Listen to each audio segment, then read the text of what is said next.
Halilintar. Saya mengabdikan diri menjadi tenaga bakti rimbawan di KPH Tabalong, Provinsi Kalimantan Selatan sejak tahun 2016. Ini sejalan dari terbelakang pendidikan saya, yaitu SMK Kehutanan Negeri Samarinda.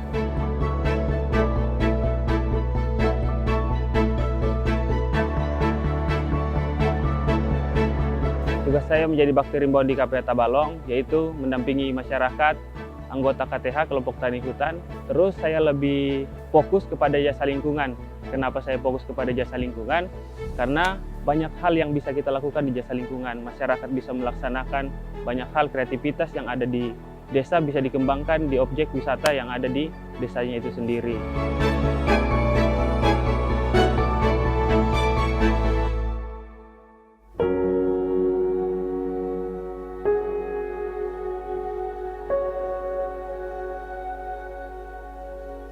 Kegiatan yang ada di Desa Kinarum itu memiliki potensi yang besar karena ada ekowisata yang baik, alam yang baik. Jadi ekowisata yang ada di Desa Kinarum ini akan kita padukan dengan adat Dayak Dea yang ada di Kabupaten Tabalong. Harapan saya ke depannya mungkin pendampingan ini harus tetap berlanjut karena masyarakat masih membutuhkan pendampingan dari semua stakeholder yang ada termasuk bakti rimbawan. Terus ilmu-ilmu yang sudah saya dapat itu bisa saya praktekkan kepada masyarakat banyak.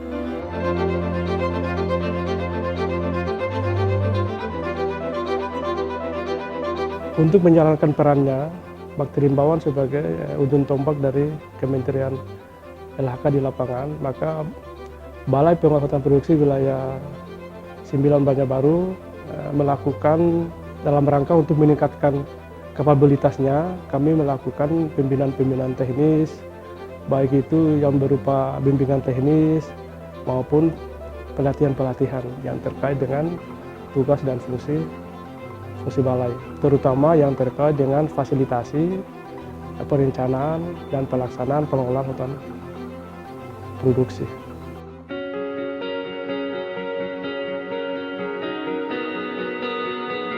KPH Tabalong ini terletak di bagian utara Kalimantan Selatan, bagian paling utara ya, berbatasan dengan Kalimantan Timur dan Kalimantan Tengah. KPH ini terdiri dari 2 unit sebagaimana ditetapkan dengan SK Menteri Kehutanan tahun 2010, yaitu unit 5 dan unit 10 Kalsel.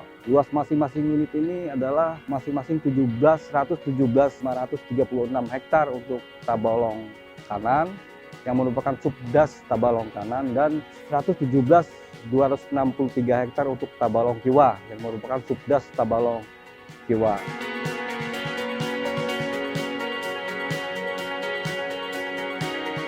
Kelembagaan di Kabupaten Tabalong waktu itu masih UPT Kabupaten yang dilantik Juli 2014 ya, dilantiklah Kepala KPH dan Kasubag TU waktu itu. Jadi karena waktu itu masih di bawah UPT Kabupaten. Nah di akhir 2014 itu baru oleh Kabupaten ditambah personil seperti penyuluh dan fungsional Polhut.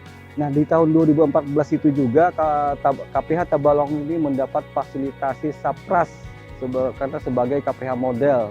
Dia mendapat fasilitas bangunan kantor dan juga sarana transportasi, yaitu 1 mobil Hilux waktu itu.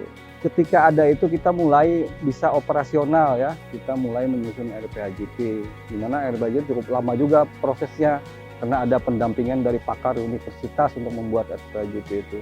Tanpa RPHJP, kegiatan nyata di lapangan itu tidak akan bisa kita laksanakan. Karena itu bukan dasar hukum, karena RPHJP itu merupakan pelimpahan kewenangan dari pusat ke daerah untuk dalam pengelolaan kawasan hutan.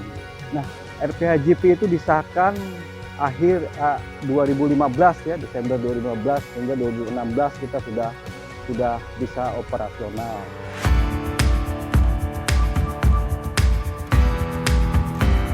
Bakti rimbawan Erwin Halilintar ini mulai ditugaskan di KPH Tabalong awal tahun 2016. Erwin ini sangat membantu operasional KPH karena walaupun dia hanya berpendidikan sekolah menengah kehutanan ya, kerja dia sudah saya anggap seperti sarjana kehutanan karena dia cukup cepat belajar dan menyerap apa-apa yang saya sampaikan. Ada beberapa arahan yang tidak terlalu panjang lebar saya memberi arahan, begitu di lapangan Erwin menafsirkannya dengan cukup bagus. Jadi seperti beberapa kelompok tani hutan yang dia dampingi ternyata bisa bangkit untuk memberikan inisiatif yang baru kepada kelompok itu, kepada KUPS di situ. Dia bisa menjadi pelopor untuk membuat usaha-usaha baru di kelompok itu. Upaya kita KPH masuk ini bukan untuk mengambil lahan mereka, tapi untuk mengajak bekerja sama mengelola hutan ini, namun dengan tetap memperhatikan kelestarian, baik kelestarian secara ekologis, ekonomis, dan sosial maupun budaya. Sebagai tenaga bakti rimbawan, saya harus memiliki tingkat disiplin yang tinggi dan rasa tanggung jawab untuk menjalankan tugas dengan baik, sehingga dapat tercipta pengelolaan hutan yang lestari dan masyarakat sejahtera. Dua hal tersebut tentunya harus diimbangi juga dengan rasa peduli, kerjasama, dan profesional. Salah satu tugas bakti rimbawan sebagai tenaga teknis pendukung penyuluh kehutanan adalah memastikan 3 kelola dapat terlaksana dengan baik. Pertama, kelola kawasan. Tugas saya memastikan potensi dan permasalahan di kawasan KTH yang saya dampingi dapat teridentifikasi. 2. Kelola kelembagaan. Tugas saya memastikan kelembagaan kelompok dapat diperkuat. Bentuknya dengan pertemuan kelompok secara rutin, melengkapi administrasi kelompok tani hutan, dan sebisa mungkin saya sebagai pendamping menjadwalkan pertemuan dengan anggota kelompok tani hutan secara rutin. 3. Kelola usaha. Saya bertugas mendampingi KTH agar usaha yang dijalankan dapat berkembang dan memberikan manfaat bagi anggota KTH berupa peningkatan pendapatan dan secara umum meningkatkan kesejahteraan masyarakat sekitar. Menemui, mendengar, dan berdiskusi dengan masyarakat merupakan hal rutin yang saya jalani. Dengan begitu akan mempermudah saya untuk mendampingi mereka dan menyerap apa yang menjadi problematika masyarakat. Dari sana, saya sebagai tenaga bakti rimbawan dapat merumuskan strategi yang tepat untuk mencari pemecahan masalah sebagai bentuk pendampingan terhadap masyarakat. Suka duka yang saya alami menjadi tenaga bakti rimbawan dari tahun 2016 sampai sekarang, mungkin sukanya itu bisa bertemu dengan masyarakat banyak, bisa mengajarkan masyarakat, terus bisa mempraktekkan ilmu yang saya dapat selama ini kepada masyarakat. Banyak teman, banyak keluarga yang saya dapat di tempat-tempat yang saya dampingi, mungkin juga mereka menganggap saya keluarga. Jadi kadang-kadang kalau kita pulang ya, dikasih oleh-oleh, beras, atau sayur, atau madu. Jadi itu hal yang tidak terhitung sebenarnya. Itu yang sangat saya syukuri.